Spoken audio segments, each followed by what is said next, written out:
We're going to see a very, very good friend of mine. She's considered like my sister. She's Australian and she became a Muslim not long after me. My name's Fatima Harris. I'm Australian.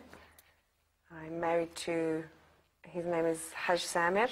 He's Lebanese. We have 2 small children, Zainab al-Hawra and Ruqayya. Zainab's just turned 4 and Ruqayya is 2.5. We're just going to park outside her house now. So yes, you'll be able to speak to her and find out the reason why she's become Muslim and ask her questions. Fantastic Muslim. So. I was Church of England, which is Christianity of some sort. I never really learned. I grew up, my mum would read us like a Bible story, just basic things, but my mother's not a religious person. And so it wasn't, we weren't, no, you can't do this, no, you must do this. You know, all those kind of things weren't in my household. We were brought up to be, you choose your path in life, and whatever you choose is okay. Do you know what I mean? Nothing, we were never stopped from anything. Now we're going to go see her. Her name is Fatima, and it used to be Tiffany. I think she became Muslim maybe a month or 2 months after me. I'm not quite sure. But the funny thing about her was when she was Christian, she wore the scarf. So when I was taking her to places to learn about Islam, they asked her, "Are you Muslim?" And she said, "No, I'm not." Then why are you wearing the scarf? But she had it in her heart, and she wore it properly too. So she just loved the hijab more than the Quran at first or something, but she just loved it. So you can ask her all those questions. I had a lot of friends around me who would be like, "Oh, I can't do that, that's haram." And I'm like, "What do you mean?" They're like, I really can't do it. It's a sin, I can't do it. I'll be punished by God, like by not drinking alcohol. They don't do this, they don't do that. And I'm like, wow, like, I've never done anything in my life and said I can't do that because it's haram or because it's against my religion. So it interests me a lot, and it made me go back into my own religion and think and ask questions. Some of my friends lived near, so she spoke to them, and then they said, "Oh, we know a girl, she's become Muslim, and maybe you might feel comfortable." And so we were introduced, and straight away we bonded. So, yeah, but she'll probably know the story better than me, because it's her story, so... After that, I met, I still hadn't reverted yet, but like I said, I started learning a lot more, and then I met Sister Fatima. And she took me to meet a few people, a few learned people that spoke to me and taught me quite a few things, and she also took me to the Imam Hussein Islamic Center. Assalamu alaikum. This is her husband, Samir. Come in. We'll put our shoes on.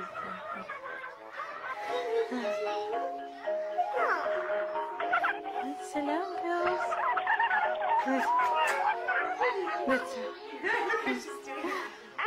This is Zainab and Ruqayya. Just learning these little things here and there, I knew I was going to become a Muslim. It was inevitable to me that I was going to become a Muslim, but I think it was the waswas in my ear just thinking, hold on, but what if, and it was just, it was the shaitan keeping me back. But alhamdulillah, after everything, I put my scarf on when I went to the center and I never took it off. I stayed wearing it for 2 weeks straight. I had met people and they said, "Oh, well, mashallah, when did you become a Muslim?" And I said, "I'm not Muslim yet." And they're like, "Oh, mashallah, you're wearing a scarf." I'm like, "I don't want to take it off." I didn't want to take it off, but no, alhamdulillah, I remember I was with Sister Fatima at her house. She said, "Okay, so why aren't you Muslim yet?" She said, "You haven't taken your scarf off, you've stopped listening to music, you're doing everything." She goes, "Why aren't you Muslim?" I'm like, "Oh, but what if What if? She's like, what do you mean, what if? What is it? And I said, well, nothing. There's nothing stopping me. She goes, okay, say this after me. She said, Ashhadu an la ilaha illallah and Ashhadu an Muhammad Rasulullah, Ashhadu anna Ali waliyullah, and I became Muslim. And it was at Julia's house in her lounge room. And as soon as I did that, I was just like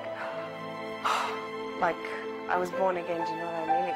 It was amazing. I can't explain what I felt in my heart. I felt like a big blanket had just been lifted off me, and I could see perfectly. Thank you. Bye. I'm gonna take my toilet picture. What is that? I'm gonna take my toilet picture. The jerkin banks, there's going to be, it's Sunday afternoon. All the Yarra ladies are going to be there. Okay. Jump in. I'll see you. At Tempe. Tiffy, Yeah. can you wait for us? Yeah. We're going to go to the big park. You know the one with the big swing? Yeah, that one. Go sit over there. And I heard slide yesterday when it's my party? Yeah. Yeah. That's a huge slide when it's my party. When it was finally finished and I had a shower at Julia's house, I did the ghusl for becoming a Muslim and everything. But when I first read the words, I just felt like a whole building was lifted off my shoulders. I felt like a baby. I felt like I was born again, because everything that I had learned, it's like, okay, like it's a clean slate.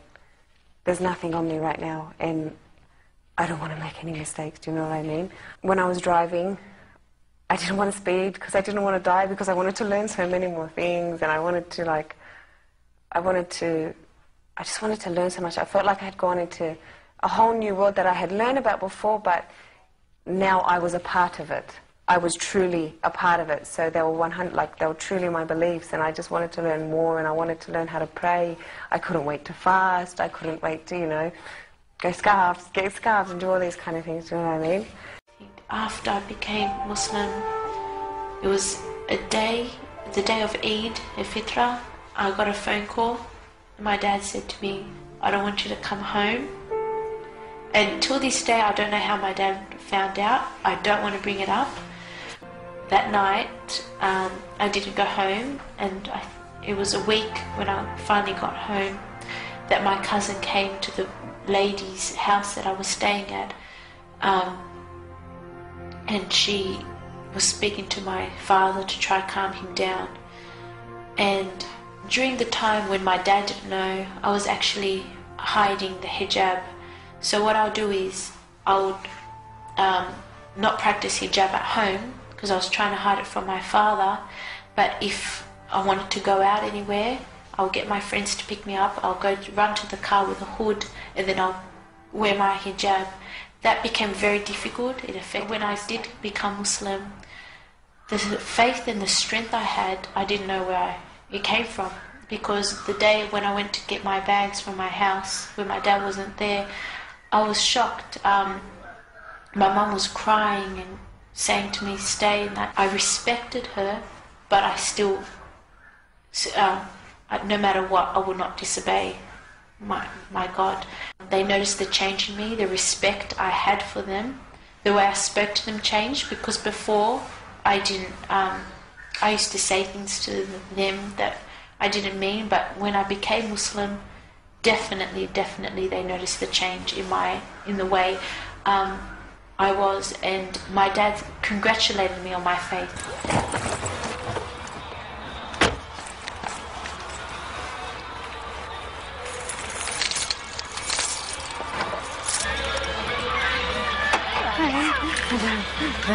Lucky we didn't go to park before we got excited.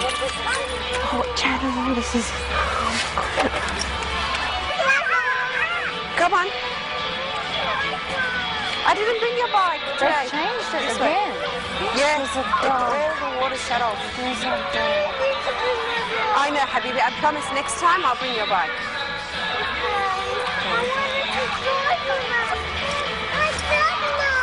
Zainab's here. Little girl's turn. Wait, it's a little girl's turn, then it's Zainab's turn. Oh, thank you.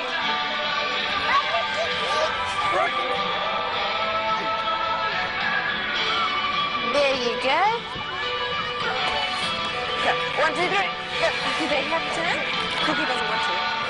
Does Zainab have a turn? Zainab have a turn. Alright. Put your song on. Stay there, Zainab. Your mind thinks of nothing but itself. You don't think of God. You don't think of things. So you believe you're free. So you believe you can do everything in the world is available to you. And to someone, a young mind, that's their freedom. But as you mature, and especially becoming a Muslim, it's not that that freedom stops. It's that a whole nother freedom opens. Like, especially in a scarf, people look at me and they believe that I'm trapped, I'm forced. You know, it's that around us, everyone sees, like people that are non-Muslim and don't understand, will see someone wearing a scarf and think, oh, the poor thing. I feel so sorry for her, you know. But they don't realize that this is freedom. This is the most freedom to me. This is freedom to protect myself, freedom to protect my, freedom to protect my modesty.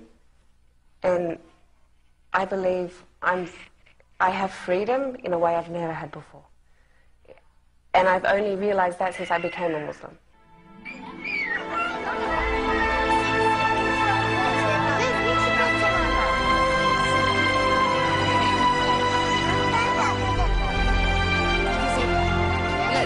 I'm not helping you. Hold on. Sweetheart. I hate that.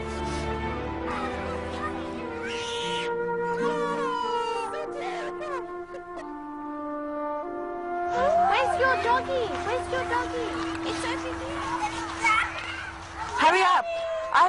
Listen to me. Listen to me. Listen to me. I'm leaving. If you do not come with me, then I will leave you here. It will get dark.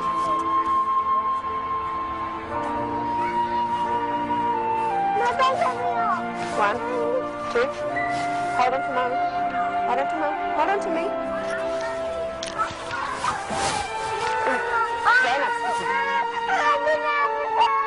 You did have a little turn. Let's go. Look, Kay's got your cow. Let's go. Give Grandpa a cow. Give her a cow. Thank you, Ruqayya. Say thank you, Ruqayya. Walk, naughty girl.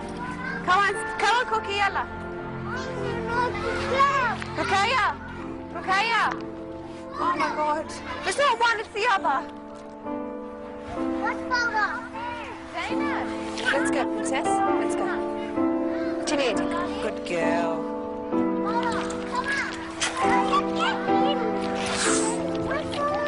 Stand up.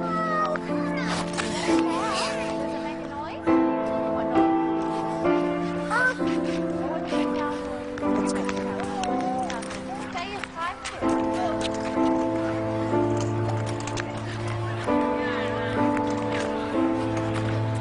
It's not as embarrassing as I thought it would be. It's alright. No, I mean being at the park. Yeah, I know, yeah.